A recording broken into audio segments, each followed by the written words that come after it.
오늘은 9월 9일입니다.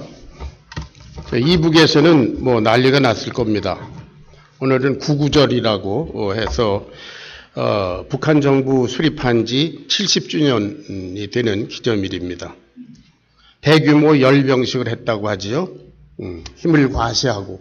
그런데 실은 아직도 배를 곪고 있습니다. 예. 배고픈데 그런 큰 행사를 하려니까 사람들이 얼마나 힘들까 그런 생각도 들고요. 북한은 2년 후인 정부 수립 2년 후인 1950년에 남침해서 전쟁을 일으켰습니다. 이 전쟁으로 수백만의 생명이 희생됐습니다. 부상자까지 하면 뭐 1000여만 이상이 될 겁니다. 그리고 1953년에 휴전이 됐는데요. 그리고 포로를 교환했지요.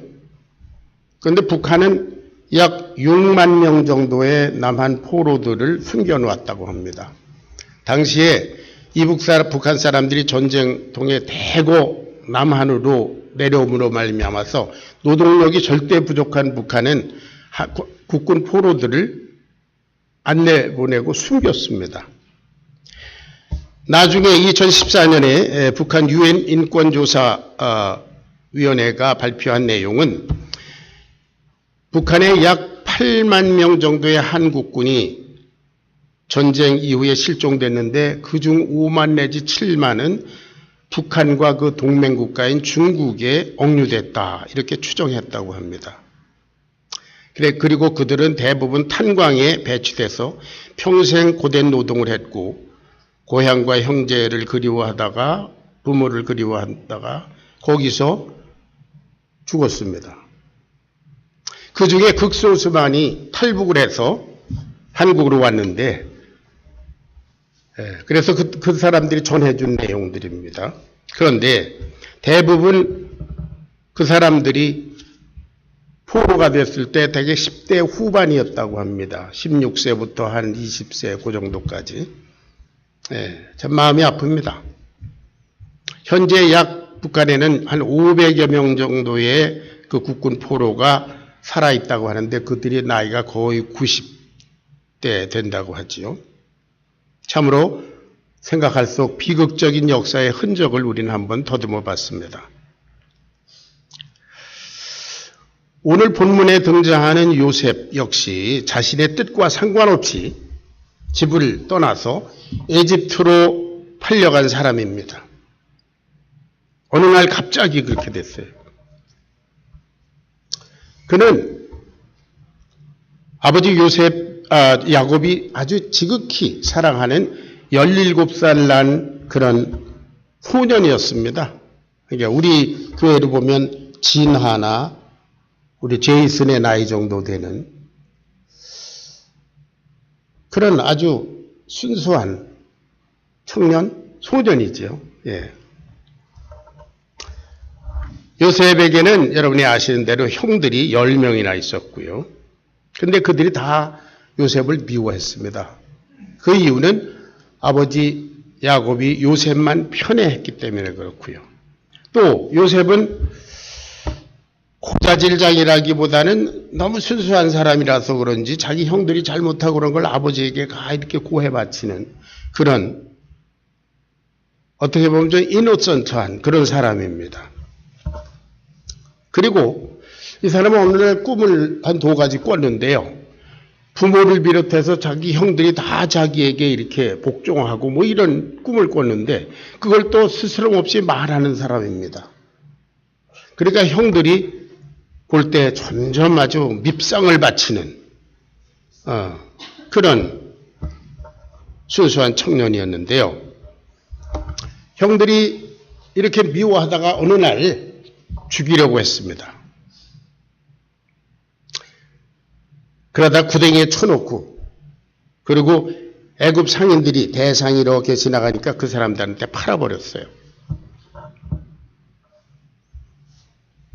졸지에 사랑받는 아들에서 타국의 노예가 된 요셉의 심정이 어땠을까? 얼마나 괴로웠을까? 그런데 성경은 여호와께서 요셉과 함께 하심으로 그 삶이 형통했다 그랬어요. 참 재밌죠? 저주스럽게 어느 날 갑자기 인생의 바닥으로 떨어졌는데 그 바닥에서도 하나님께서 함께 하심으로 그가 하는 모든 일이 형통했다. 뭐 세상 사람들이 다 좋아하는 만사 형통. 예. 어떤 사람들은 그렇게 얘기합니다. 만사는 형을 통해서 이루어진다. 만사 형통. 제가 형인데요. 예. 어떻게 이런 일이 있을 수 있을까?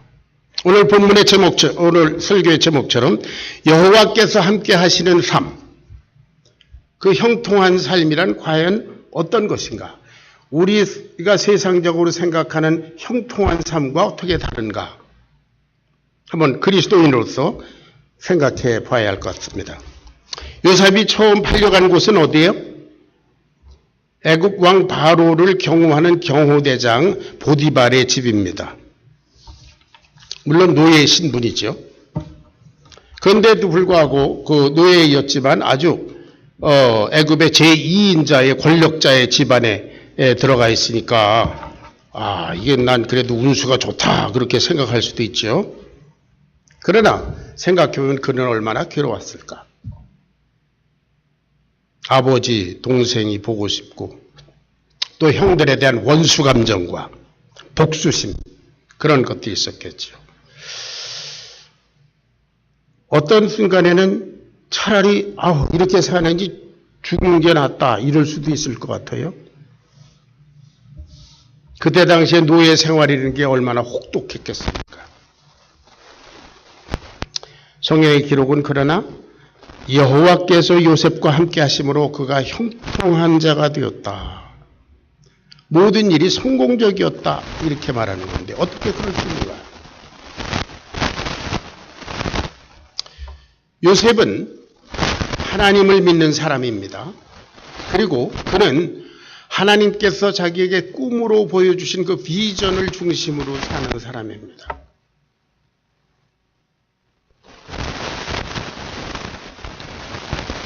하나님께서 역사의 주관자시고 하나님은 당신의 섭리를 따라서 계획된 대로 역사하시는 분이시다. 요셉은 하나님의 절대 주권을 믿는 사람이었습니다. 나중에 창세기 45장 7절부터 8절을 보면은 그와 같은 요셉의 인생관, 신앙관이 나타나 있습니다. 창세기 45장 7절 8절을 같이 읽겠습니다. 시작. 하나님이 큰 구원으로 당신들의 생명을 보존하고 당신들의 후손을 세상에 두시려고 나를 당신들보다 먼저 보내셨나니 그런즉 나를 이리로 보낸 이는 당신들이 아니요 하나님이시라. 분명히 형들이 애굽 상인들에게 자기를 팔아넘겼는데 이 사람은 형들을 바라보지 아니하고 환경을 바라보지 아니하고 그 위에 역사하신 하나님의 관점에서 자기의 인생을 재해석했습니다. 하나님께서 나를 여기 보내셨다. 형들의 그 잘못된 생각을 통해서까지도 하나님은 나를 여기서 보내셨다.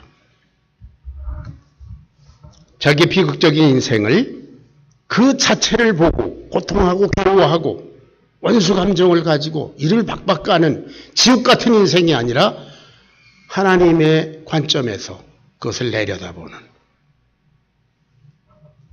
재해석하는 이것이 하나님의 주권을 믿는 사람들의 인생관이며 신앙관인 줄로 믿으시기 바랍니다.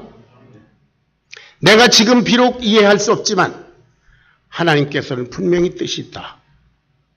그런 하나님을 전적으로 신뢰하는 그런 믿음 말입니다. 이러한 사람들에게 하나님은 함께 하십니다. 따라서 그는 비록 노예의 신분이었지만 모든 것이 하나님께서 주신 것이다. 하나님이 인도하신 것이다. 그런 측면에서 보니까 최선을 다할 수 있었습니다. 주인이 보든 안 보든 하나님 앞에서 하듯 충성스럽게 했습니다. 자기의 책임을 다했습니다. 그럴 때 하나님께서 그가 하는 모든 일을 형통하게, 석세스풀하게 인도하셨다. 여러분, 에베소서 6장에 보면 사도 바울을 통해서 우리에게 주시는 말씀이 있죠. 너희 종들아, 눈가림만 하지 말고, 사람을 보고 눈가림만 하지 말고 하나님께 하듯 하라. 너희가 무엇을 하든지 그렇게 하라 그랬어요. 그러니까 이 사람은 청소를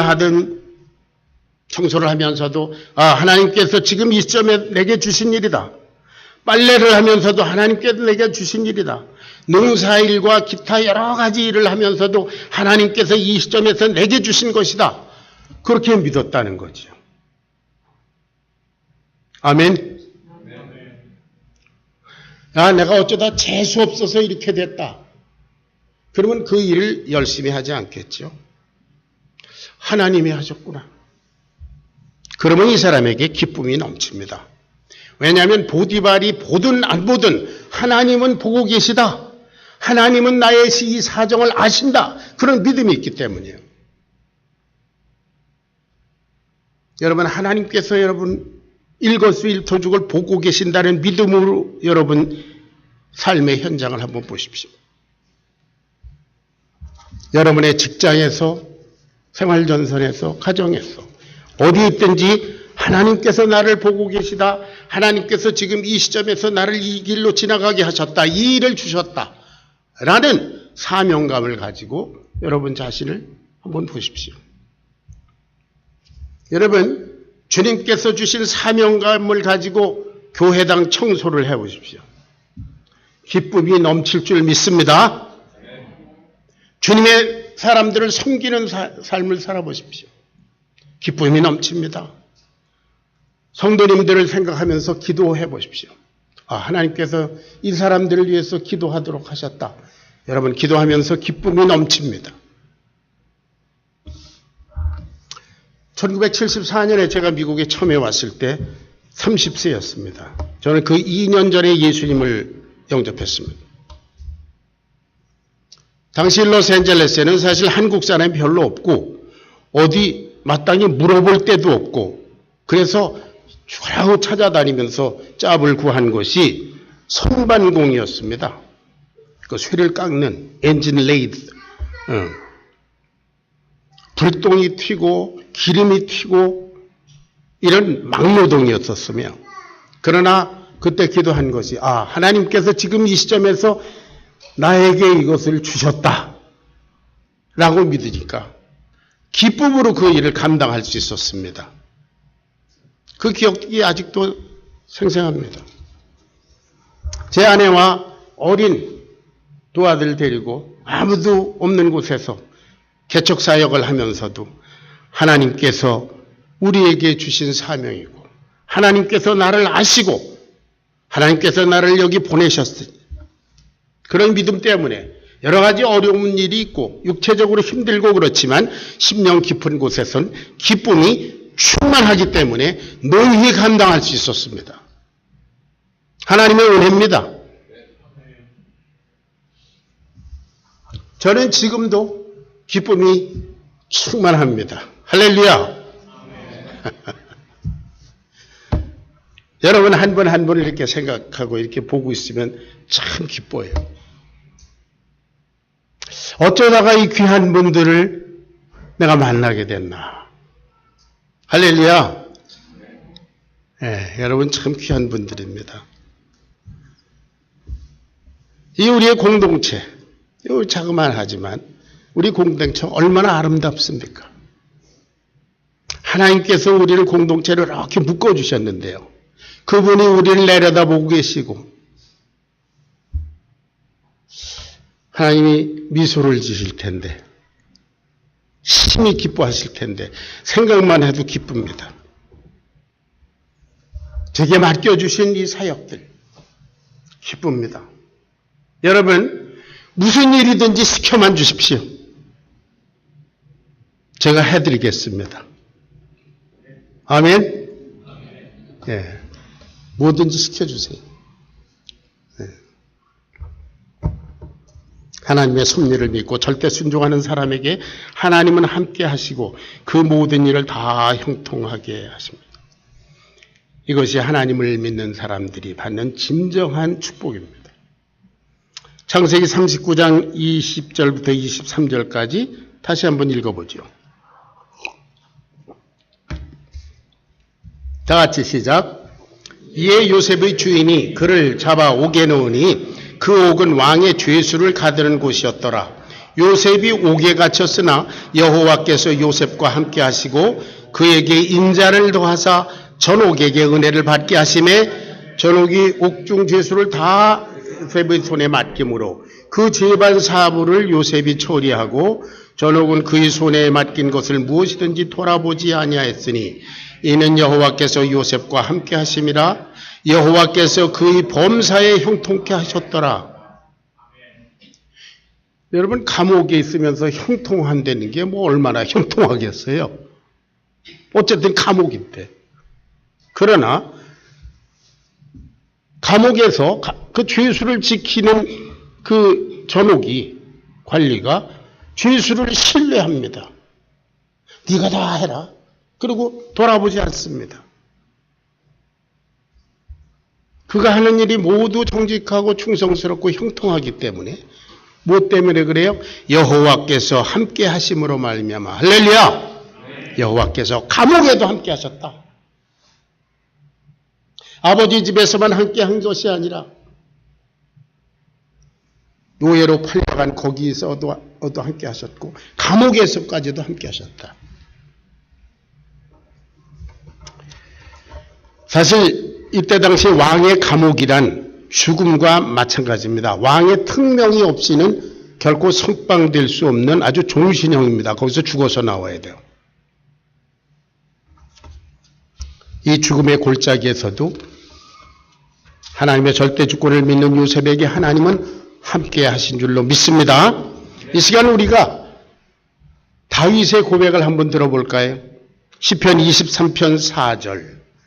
다 같이 암송규절입니다. 시작. 내가 사망의 음침한 골짜기로 다닐지라도 해를 두려워하지 않을 것은 주께서 나와 함께 하심이라. 주의 지팡이와 막대가 나를 안위하시나이다. 할렐루야. 아멘. 푸른 풀밭 쉴만한 물가 그 좋은 환경에도 하나님 거기 계시고 사망의 음침한 골짜기 거기도 계시고. 할렐루야. 그러니까 하나님은 신실하시다, 믿음직하다 그렇게 얘기하는 거죠. 좋은 환경에서 하나님 함께 계시는데 저 사망의 골짜기에는 하나님이 어떠거라 안 계시는 하나님이다. 그건 미신의 하나님이, 도망쟁이 하나님이에요.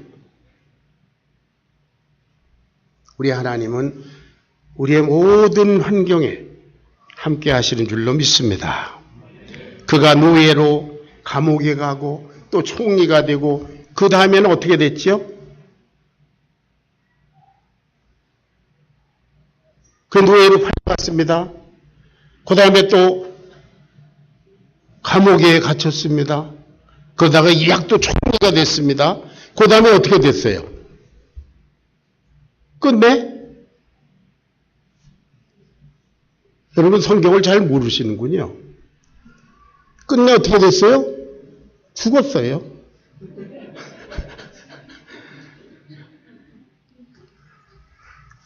저와 여러분의 인생은 뭐 ups and downs 계속 이러다가 결국은 죽습니다. 그 사망의 골짜기,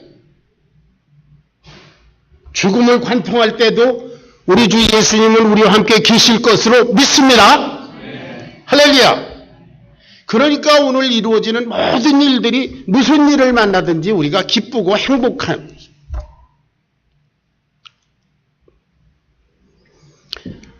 오늘날 소위 하나님을 믿는다고 하는 많은 사람들의 믿음의 내용을 잠깐 일별해 볼 필요가 있습니다. 대부분 하나님의 능력을 통해서 자기의 소원과 뜻을 이룬다고 생각합니다. 그리고 자신의 삶에 있어서 자신이 주인이고 주연이고 하나님은 큰 능력으로 자기를 도와주는 조연으로 이렇게 생각하는 경향이 있습니다. 여러분, 이것은 미신이고 우상숭배입니다.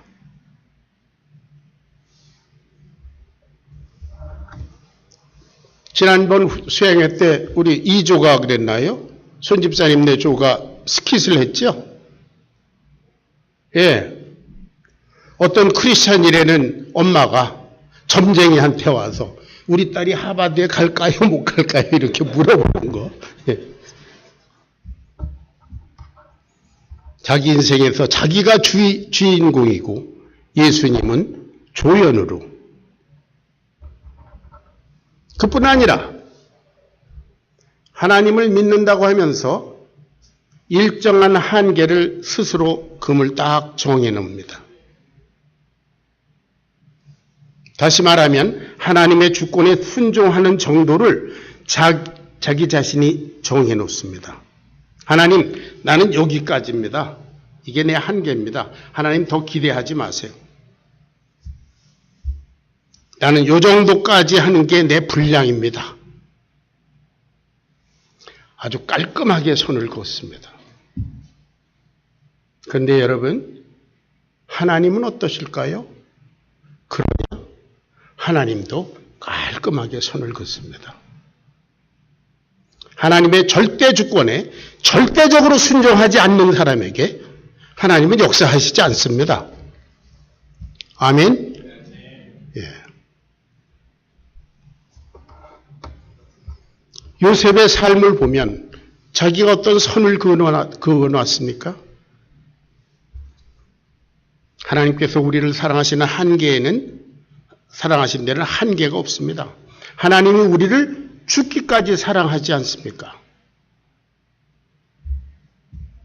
따라서 우리가 주님께 드리는 헌신에도 한계가 있을 수 없습니다. 죽기까지 해야 되는 줄로 믿습니다. 그래야 공평하지 않습니까? 하나님은 우리 죽도록 사랑하시는데 우리는 하나님 그렇게까지는 안 되겠습니다. 내가 죽는 신용까지만 하겠습니다. 손을 딱 거놓다. 이거 불공평하지요. 이것을 갖다 우린 다른 말로 불신이라고 그럽니다. 더 쉬운 말로 하나님을 믿는 것이 아니라고 합니다. 하나님을 믿는다는 것은 하나님의 절대 주권을 인정하고 거기에 절대적으로 순종하는 것입니다. 다시 말하면 하나님은 내 인생의 주인공이시고 주연이시고 나는 조연의 자리로 내려앉는 것입니다. 우리 모두는 예수님을 우리 인생의 주인으로 모시지 않았습니까? 그랬으면 정직하게 조연답게 조연의 자리로 내려오셔야 합니다.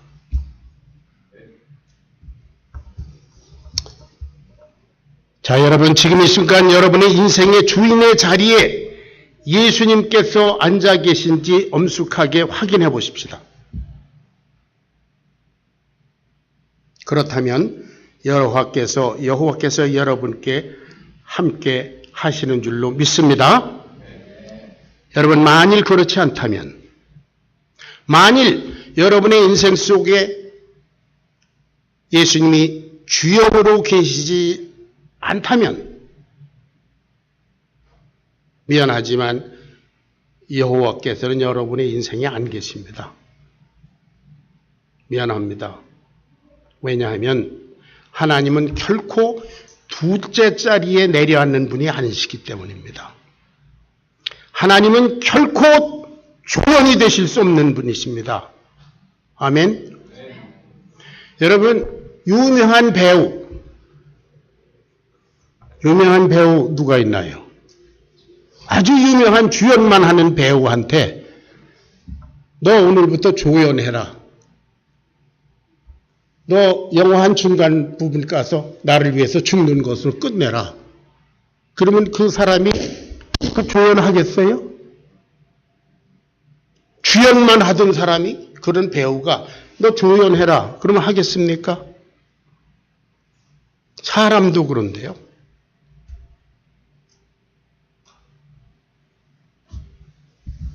자, 우리가 그 다음에 눈여겨보아야 할 것이 있습니다. 3절을 봅니다. 다 같이 읽겠습니다. 시작.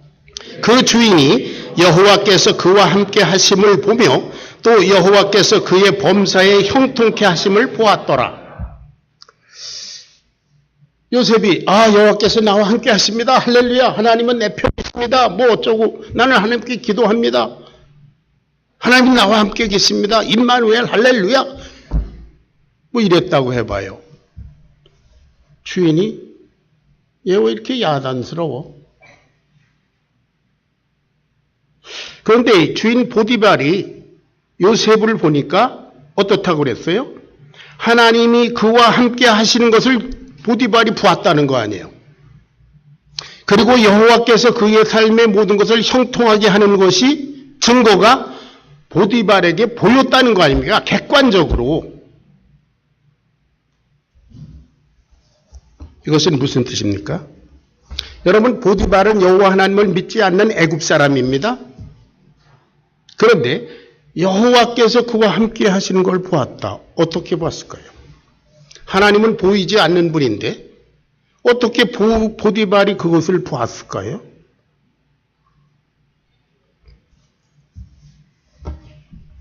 요셉의 삶, 요셉의 말과 행동, 그리고 그 삶의 결과, 이것이 하나님이 그와 함께 하시고 하나님께 그의 삶을 형통케 하시는 객관적인 증거입니다.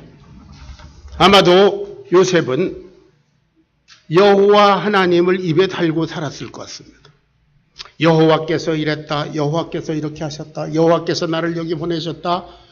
내가 이 비참한 것 같지만 사실은 여기에도 여호와께서 나와 함께 하신다. 감옥에서도 여호와 하나님이 나와 함께 하십니다. 뭐 그랬을 사람이니까요. 한번 상상해 보십시다. 이건 제가 상상한 스토리입니다. 어느 날 보디발이 요셉에게 물었습니다. 너는 어쩌다가 여기까지 팔려왔냐? 무슨 사연이 있냐? 그랬더니 요셉의 대답이 무엇이었을까요? 여호와 하나님께서 뜻이 계셔서 저를 여기 보내셨습니다. 보디발이 그래서 또 얘기합니다. 내가 듣기로는 내 형들이 너를 애굽 상인들에게 팔았다던데? 요셉이 뭐라고 그랬을까요? 맞습니다. 사실 그러긴 했는데 그것은 여호와께서 나의 형들을 통해서 나를 여기 보내시기 위해서 그랬습니다. 여호와께서 다 하셨습니다. 그랬을 것 같아요. 그러면서 요셉은 모든 일에 정직하고 충성스럽고 최선을 다하고 그리고 하나님께서 거기에 복을 더하셨다. 성경 그렇게 기록되어 있죠. 결국 타국에서 흘러온 출신을 알 수도 없는 그런 청년을 보디발은 가정 총무로 삼았다 그랬습니다. 5절 읽겠습니다. 5절 다 같이 시작. 그가 요셉에게 자기 집과 그 모든 소유물을 주관하게 한 때부터 여호와께서 요셉을 위하여 그 애굽 사람의 집에 복을 내리심으로 여호와의 복이 그의 집과 밭에 있는 모든 소유를 미친지라. 놀라운 일입니다.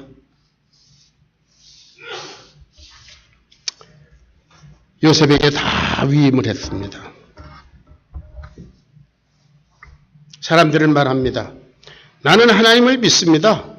난 뭐 모태신앙이에요. 어렸을 때부터 나는 교회에서 살았습니다. 뭐 이런 소리도 해요. 나는 뭐 어느 교회 다닙니다.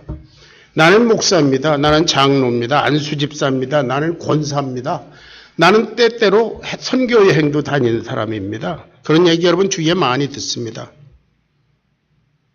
그런데 불신자들이 믿지 않는 사람들이 그들의 삶 속에서 여호와 하나님을 봅니까?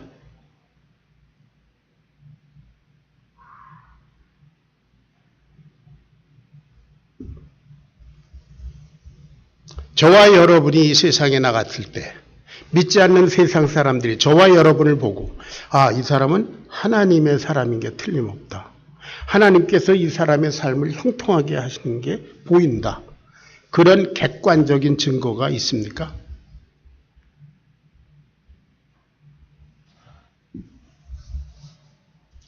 요셉의 인생은 고통과 좌절과 슬픔과 괴로움과 그 모든 것으로 점철되었습니다. 자연인으로서, 한 인간으로서 요셉이 감당하기에는 너무나 힘겨운 것이었습니다. 어떤 시점에 그는 아마 포기하고 싶었을지도 모릅니다. 자포자기했을 수도 있습니다. 만약에 요셉이 매일 슬픔과 괴로움과 그리고 형들에 대한 원수 감정과 이런 걸 그냥 되씹고 살았다는 것을 상상해 보십시오. 그의 인생은 과거의 망령에, 악몽에 사로잡혀서 스스로 파멸했을 겁니다.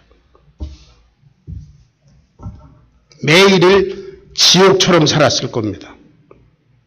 미래를 향해서 단 한 발자국도 나가지 못했을 겁니다.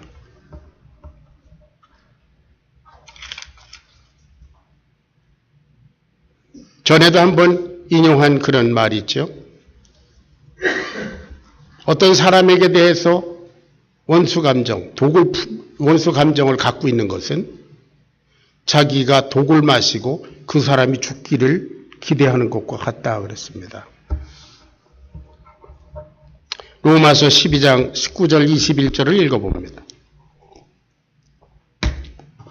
다 같이 시작. 내 사랑하는 자들아, 너희가 친히 원수를 갚지 말고 하나님의 진노하심에 맡기라. 기록되었으되 원수 갚는 것이 내게 있으니 내가 갚으리라 하고 주께서 말씀하시니라. 내 원수가 줄이거든 먹이고 목마르거든 마시게 하라. 그리함으로 네가 숯불을 그 머리에 쌓아 놓으리라. 악에게 지지 말고 선으로 악을 이기라.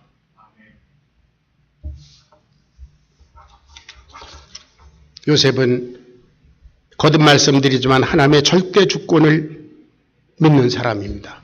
그래서 길게 승부하고 멀리 내다보고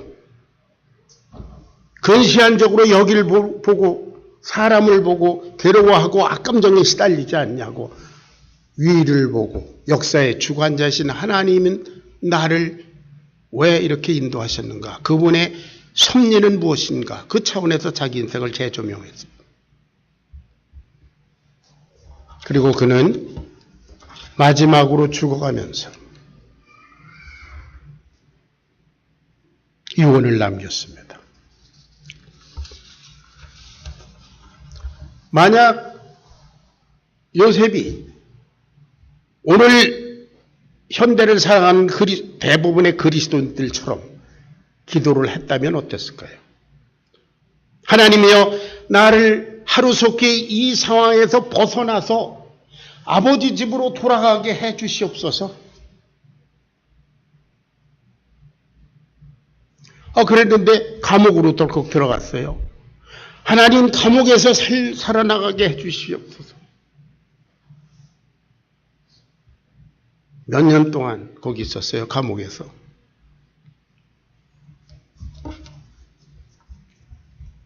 그 기도가 응답됐나요? 예수님의 기도가 생각납니다. 겟세마네에서 아버지, 할 수 있으면 내 잔을 이거를 치워주십시오. 그러나 내 뜻대로 마시고 아버지 뜻대로 하옵소서. 하나님의 뜻으로, 하나님의 섭리의 차원에서 자기의 독배를 생각해 봤습니다.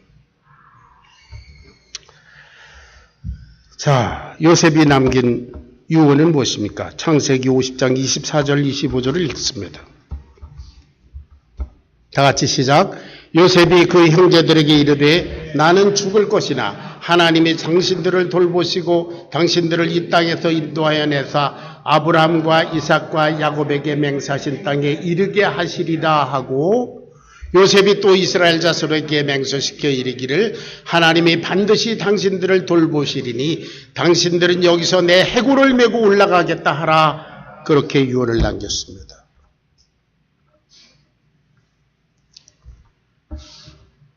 나는 죽어서도 하나님의 약속의 땅 가나안에 가서 묻히겠다. 이 사람은 일구월심, 그 인생의 핵심이, 초점이 하나님께가 있습니다. 그러한 요셉에게 하나님께서 함께 하셨습니다. 그 모든 행사를 다 형통하게 하셨습니다. 그뿐입니까? 5절에 보니까 그가 요셉에게, 보디발이 요셉에게 자기 집과 모든 소유물을 주관하게 한 때부터 여호와께서 요셉을 위하여 그 애굽 사람의 집에 복을 내리심으로 여호와의 복이 그의 집과 밭에 있는 모든 소유에 미쳤다. 할렐루야. 요셉이 가는 곳마다 요셉을 둘러싼 사람들과 그 환경이 다 축복을 받았습니다. 보디발이 축복받았습니다. 감옥의 죄수들도 간수도 축복받았습니다. 그 형들도 결국은 와서 생명을 부지하는 축복을 누렸습니다. 야곱 그 아버지와 그 온 가족들도 그렇습니다. 그뿐입니까? 애굽 수많은 사람들이 기아 굶어 죽을 뻔했는데 흉년으로 요셉 때문에 다 살았습니다. 여러분, 이것이 여호와께서 함께 하시는 삶인 줄로 믿습니다. 요셉은 이 시대의 우리 그리스도인들의 롤 모델입니다. 성경에 이렇게 기록한 것은 그 얘기로 끝난 것이 아니라 너희가 이렇게 살아라. 너희들 하나하나가 다 요셉이다. 믿습니까? 저와 여러분이 요셉입니다. 하나님이 그걸 기대하시고 이 말씀을 우리에게 주신 줄로 믿습니다. 우리가 하나님의 절대 주권 가운데 하나님과 동행하는 삶을 살 때 우리뿐만 아니라 우리 주위에 있는 우리 환경과 우리를 만나는 사람들이 구원받는 축복이 임할 줄로 믿습니다. 요셉의 일대기는 저와 여러분의 이야기입니다. 하나님의 절대 주권을 믿는 한 그렇습니다. 기도하겠습니다.